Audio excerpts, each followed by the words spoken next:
Assalamualaikum, welcome to Rosmin's Kitchen. Hi friends, ഞാൻ ഇന്നിവിടെ വന്നിട്ടുള്ള നല്ലൊരു മൊഞ്ചത്തി കോഴിയുമായിട്ടാണ്. പേര് പോലെ തന്നെ നല്ലൊരു മൊഞ്ചത്തിനെയും കൊണ്ടാണ് ഞാൻ വന്നിട്ടുള്ളത്. നിങ്ങൾ കാണുമ്പോൾ തന്നെ മനസ്സിലാവും, ഇത് കാണുമ്പോൾ നല്ല ഭംഗിയാണ്, അതേപോലെ തന്നെ കഴിക്കാനും നല്ലൊരു റെസിപ്പിയുമായിട്ടാണ് ഞാൻ വന്നിട്ടുള്ളത്. ചിക്കൻ സ്പെഗറ്റിയും തിക്ക് ഗ്രേവി ആയിട്ട് വരുന്നൊരു ഡിന്നറിന് നിങ്ങൾക്ക് സെർവ് ചെയ്യാൻ പറ്റുന്ന നല്ലൊരു റെസിപ്പിയാണ്. ഇത് ഞങ്ങൾക്കൊരു ബട്ടർ നാനിൻ്റെ കൂടെയോ അല്ലെങ്കിൽ ബട്ടൂരിൻ്റെ കൂടെയൊക്കെ സെർവ് ചെയ്യാൻ പറ്റുന്ന നല്ലൊരു റെസിപ്പിയാണ്. നിങ്ങൾക്ക് ഈ വീഡിയോ ഇഷ്ടപ്പെട്ടിട്ടുണ്ടെങ്കിൽ നിങ്ങൾ ലൈക്ക് ചെയ്യണം, ഷെയർ ചെയ്യണം, സബ്സ്ക്രൈബ് ചെയ്യണം, താഴെ കാണുന്ന ബെല്ലൈക്കൺ ഒന്ന് പ്രസ് ചെയ്യണേ. ഓക്കെ, ഇൻഷാല്ലാ നമുക്ക് സ്റ്റാർട്ട് ചെയ്യാം. ഫസ്റ്റ് നിങ്ങൾക്ക് മൊഞ്ചത്തി കോഴി ഉണ്ടാക്കാം. ഒരു പാത്രത്തിൽ 2 table spoon sunflower oil, 1 table spoon Kashmir red chilli powder ഇട്ട് നന്നായിട്ട് മിക്സ് ചെയ്ത് കൊടുക്കാൻ, 2 table spoon yoghurt, 1/2 table spoon ginger garlic chilli paste, 1/2 table spoon garam masala, 1/2 table spoon salt, 1/4 table spoon മഞ്ഞൾ ഇട്ടിട്ട് നന്നായിട്ടൊന്ന് മിക്സ് ചെയ്ത് കൊടുക്കാം. മിക്സ് ചെയ്ത് നല്ല മിക്സ് ചെയ്ത് തിക്കായിട്ട് വരുന്ന സമയത്ത് നമ്മൾ കോഴിക്ക് നന്നായിട്ടൊന്ന് വരഞ്ഞു കൊടുക്കാം, നന്നായിട്ട് വരയിട്ട് കൊടുക്കാൻ. ഈ കോഴി എന്തൊക്കെ ഞങ്ങൾ മസാലയിലിട്ട് നന്നായിട്ടൊന്ന് മിക്സ് ചെയ്ത് കൊടുക്കുക. നല്ല മേക്കപ്പ് ഒക്കെ ചെയ്യുന്നത് പോലെ നന്നായിട്ട് ഈ മസാല നന്നായിട്ട് പുരട്ടി കൊടുക്കാം. പുരട്ടി കഴിഞ്ഞിട്ട് ഒരു 4 മണിക്കൂറെങ്കിലും മാരിനേറ്റ് ചെയ്യാൻ മാറ്റി വെക്കാം. ഞങ്ങൾക്ക് മൊഞ്ചത്തി കോഴിക്കുള്ള ഗ്രേവി ഉണ്ടാക്കാം. അതിന് എന്ത് ചെയ്യണം, അതിലൊരു പാത്രത്തിലേക്ക് ഓണിയൻ ഇട 1 കപ്പ്, ടൊമാറ്റോ 1/2 കപ്പ്, കറുവപ്പട്ടൻ്റെ ഇല, പട്ട,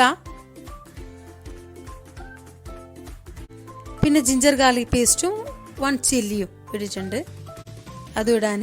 പിന്നെ ഏലക്കയും തക്കോലും ഇടാൻ. പിന്നെ ആവശ്യത്തിനുള്ള വെള്ളം ഒഴിക്കാൻ. ഞങ്ങളിത് ബോയിൽ ചെയ്തിട്ട് ഇത് നന്നായിട്ട് വെന്തതിന് ശേഷം ഇതിന് പേസ്റ്റ് ആക്കി എടുക്കും. ഓക്കെ, അപ്പം ബോയിൽ ചെയ്യാൻ വേണ്ടി വെള്ളം ഒഴിച്ച് അതിലേക്ക് 1 ടേബിൾ സ്പൂൺ ബട്ടർ ഇടാൻ, 2 table spoon Kashmiri red chilli powder, അതും ഇട്ടിട്ടൊന്ന് മിക്സ് ചെയ്ത് കൊടുക്കാം. നന്നായിട്ട് മിക്സ് ചെയ്തതിന് ശേഷം 50 ഗ്രാം ആൽമണ്ട് എടുത്തിട്ടുണ്ട്, അതും കൂടി ഇടാൻ. എന്നിട്ട് അടച്ചു വെച്ചിട്ട് ഞങ്ങൾക്ക് ഒരു 5 മിനിറ്റ് വേവിക്കാം. അപ്പോൾ ഓൾറെഡി ആയിട്ടുണ്ട്. അപ്പം ഇവിടെ വെള്ളമൊക്കെ വറ്റിയിട്ടുണ്ട്. അപ്പം തണുക്കാൻ മാറ്റി വെക്കുക. തണുത്തതിന് ശേഷം ഞങ്ങൾ മിക്സിൻ്റെ ജാറിലെടുത്തിട്ട് ഈ ഗ്രേവി ഇട്ടിട്ട് നന്നായിട്ടൊന്ന് പേസ്റ്റ് പോലെ അരച്ചെടുക്കുക. അത് പേസ്റ്റ് ആക്കിയിട്ട് മാറ്റി വെക്കുക. ഓക്കെ, അത് മാറ്റി വെച്ചതിന് ശേഷം നിങ്ങൾക്ക് ചിക്കൻ ഫ്രൈ ചെയ്തെടുക്കുക. അതിന് ഫ്രൈ പാൻ വെച്ചിട്ട് അതിലേക്ക് സൺഫ്ലവർ ഓയിൽ ഒഴിക്കാൻ. കുറേ ഒഴിക്കണ്ട, ഡീപ്പ് ഫ്രൈ ചെയ്യേണ്ട, ഷാലോ ഫ്രൈ ചെയ്താൽ മതി.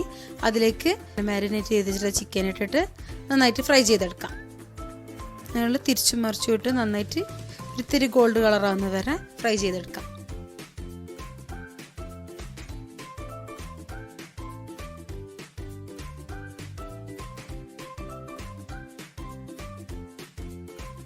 ഒരുവിധം ചിക്കൻ ആയിട്ടുണ്ട് കേട്ടോ, ഒരുവിധം ചിക്കൻ ആയിട്ടുണ്ട്. എല്ലാ സൈഡും ഞാൻ തിരിച്ചും മറിച്ചിട്ട് ചിക്കൻ നന്നായിട്ട് ഫ്രൈ ചെയ്തിട്ടുണ്ട്.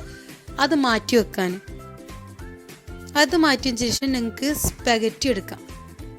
സ്പെഗറ്റിനൊരു 350 ഗ്രാം എടുത്തിട്ടുണ്ട്. ആ പാത്രത്തിൽ കുറച്ച് വെള്ളം ഒഴിച്ച് അതിൽ ആവശ്യമുള്ള ഉൾട്ട് ഇട്ടിട്ട് അതിലേക്ക് സ്പെഗറ്റി ഇടാം. സ്പെഗറ്റി ഇട്ടിട്ട് നന്നായിട്ടൊന്ന് ബോയിൽ ചെയ്തെടുക്കാം. ഇപ്പോൾ ഓൾമോസ്റ്റ് ആയിട്ടുണ്ട്. അതെന്തൊക്കെ നിങ്ങൾ ഒരു അരിപ്പുള്ള പാത്രത്തിലിട്ട് അതിലേക്ക് നോർമൽ വെള്ളം ഒഴിച്ച്, കാരണം അതിലേക്ക് കട്ട പിടിച്ചു പോകുമല്ലോ, അപ്പോൾ നോർമൽ വെള്ളം ഒഴിച്ചിട്ട് മാറ്റി വെക്കാം. വേറൊരു പാത്രം ചൂടാക്കാൻ വെക്കുക. അതിലേക്ക് 3 ടേബിൾ സ്പൂൺ ബട്ടർ ഇടാം. അത് മെൽറ്റ് ആകുന്ന സമയത്ത് അതിലേക്ക് നിങ്ങൾ ഉണ്ടാക്കി വെച്ചിട്ടുള്ള ഗ്രേവി ഉണ്ടല്ലോ, അത് ഇതിലേക്ക് ഒഴിക്കാൻ.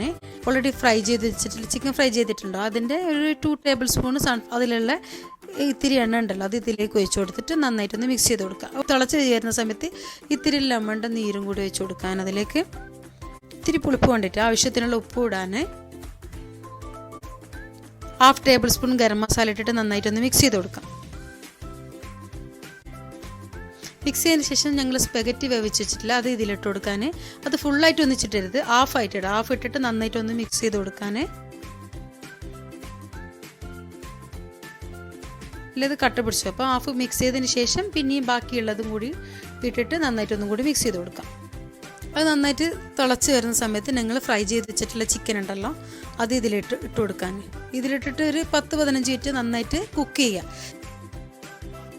ഈ ചിക്കനും ഈ ഗ്രേവിയും ഈ സ്പെഗറ്റി എല്ലാം കൂടിയിട്ട് നന്നായിട്ടൊന്ന് ബോയിൽ ആവാൻ വേണ്ടിയിട്ടാണ്. അപ്പോൾ തിരിച്ചും മറിച്ചും ഇട്ടെടുത്ത് നന്നായിട്ട് ബോയിൽ ചെയ്ത് കൊടുക്കുക. ഇതിനാവശ്യമുള്ള വെള്ളം ഒഴിക്കാൻ. നന്നായിട്ട് തിക്കായി പോകും, അതിനാണ് വെള്ളം ഒഴിച്ചിട്ട് ഒന്നും കൂടി നന്നായിട്ട് ബോയിൽ ചെയ്തെടുക്കുക. നന്നായിട്ട് തിളച്ച് നന്നായിട്ട് ബോയിൽ ചെയ്യാൻ തിരിച്ചും മറിച്ചും ഇട്ട് നന്നായിട്ട് ബോയിൽ ചെയ്തെടുക്കുക.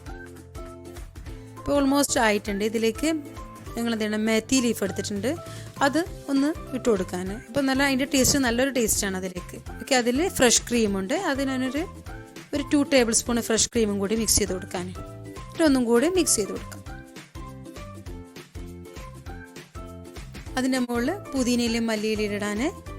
ഇതിപ്പോൾ നിങ്ങൾ വെക്കുന്നതിനനുസരിച്ച് നന്നായിട്ട് തിക്കായി വരും. ഓക്കെ, ഓൾമോസ്റ്റ് ഇപ്പോൾ നിങ്ങൾ ആയിട്ടുണ്ട്. അടിപൊളി ടേസ്റ്റാണ് കേട്ടോ. ഞങ്ങളിപ്പം നല്ല മൊഞ്ചത്തി കോഴി റെഡി ആയിട്ടുണ്ട്.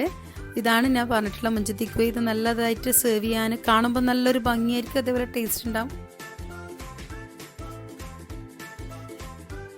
ഓക്കെ, ഇത് കാണാൻ നല്ല ഭംഗിയാണ്. അതേപോലെ സെർവ് ചെയ്ത് കഴിഞ്ഞാൽ നിങ്ങൾക്ക് ഇഷ്ടപ്പെടും. ടേസ്റ്റും വളരെ നല്ലൊരു ടേസ്റ്റാണ് ഇതിന്. ഞങ്ങൾ മൊഞ്ചത്തി കോഴി നന്നായിട്ട് അലങ്കരിക്കുക. അതിന് സ്പെഗറ്റി വെച്ചിട്ട് നന്നായിട്ട് അലങ്കരിച്ചു കൊടുക്കാം മൊഞ്ചത്തി കോഴിനെ. ഓക്കെ, ഇതാണ് ഇപ്പം ഞാൻ പറഞ്ഞിട്ടുള്ള മൊഞ്ചത്തി കോഴി. നല്ല മൊഞ്ചത്തി കോഴി റെഡി ആയിട്ടുണ്ട്. ഇപ്പം കാണുമ്പോൾ നിങ്ങൾക്ക് തന്നെ കൊതി വരുന്നില്ലേ? നിങ്ങളിത് ട്രൈ ചെയ്യണം. ഇപ്പം നിങ്ങളിങ്ങനെ സെർവ് ചെയ്ത് കൊടുക്കുമ്പോൾ കുട്ടികൾക്കും ഇഷ്ടപ്പെടും. കുട്ടികൾക്ക് ഓൾറെഡി ഇങ്ങനത്തെ സ്പെഗറ്റി കഴിക്കാൻ ഇഷ്ടമാണ്. അപ്പോൾ നിങ്ങൾ ഇങ്ങനെ സെർവ് ചെയ്ത് കൊടുക്കുമ്പോൾ ചിക്കനും സ്പെഗറ്റിയും ഒക്കെ ഇങ്ങനെ കാണുമ്പോൾ കുട്ടികൾക്കൊരു നന്നായിട്ട് ഇഷ്ടപ്പെടുന്ന ഒരു റെസിപ്പിയാണ്. നിങ്ങൾ അതുപോലെ തന്നെ ഒരു ഫംഗ്ഷന് വെക്കുന്ന സമയത്ത് എല്ലാവരും ഉറ്റുനോക്കുന്ന റെസിപ്പി ആയിരിക്കും. ഇതെൻ്റെ ഓൺ റെസിപ്പിയാണ്. നിങ്ങൾക്ക് ഇഷ്ടപ്പെട്ടിട്ടുണ്ടെങ്കിൽ ലൈക്ക് ചെയ്യണം, ഷെയർ ചെയ്യണം, സബ്സ്ക്രൈബ് ചെയ്യണം. താഴെ കാണുന്ന ബെല്ലൈക്കൺ ഒന്ന് പ്രസ് ചെയ്യണം. Thank you for watching.